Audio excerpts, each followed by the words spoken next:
দুঃখজনক হলেও সত্য, সিলেটের সাদা পাথরের সৌন্দর্য একেবারেই শেষ। একটা জনপ্রিয় পর্যটন স্পট ধ্বংস হয়ে গেল। প্রাকৃতিক এই সৌন্দর্য নীরব কণ্ঠে কান্না করছে, তবু যেন দেখার কেউ নেই। আপনি কি তার কান্না শুনতে পান? সাদা পাথরের উপর দিয়ে বয়ে যাওয়া ধলাই নদীর স্বচ্ছ জলের ধারা এবং চারপাশের সবুজ পাহাড়ের মন ভুলানো রূপে বরাবরই পর্যটকদের মুগ্ধ করে সিলেটের সাদা পাথর। এখানকার সাদা রঙের পাথরগুলো নদীর পানির প্রবাহে শ্বেত শুভ্র রূপ ধারণ করে।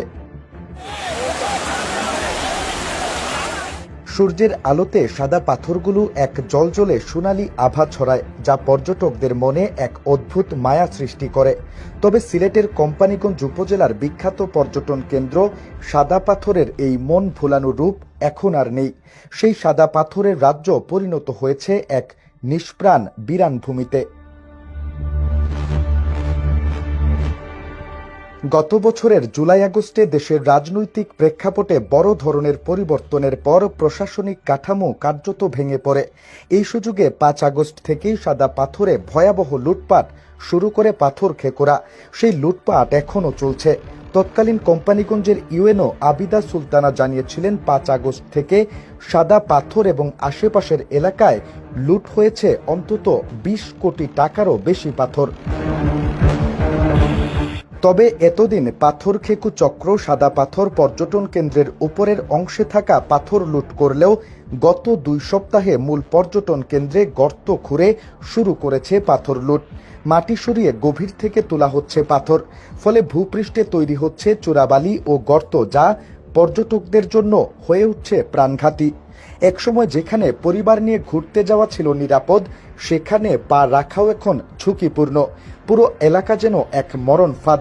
এখান থেকে 2 সপ্তাহে অন্তত 100 কোটি টাকার পাথর লুট হয়েছে বলে স্থানীয় লোকজনের ধারণা।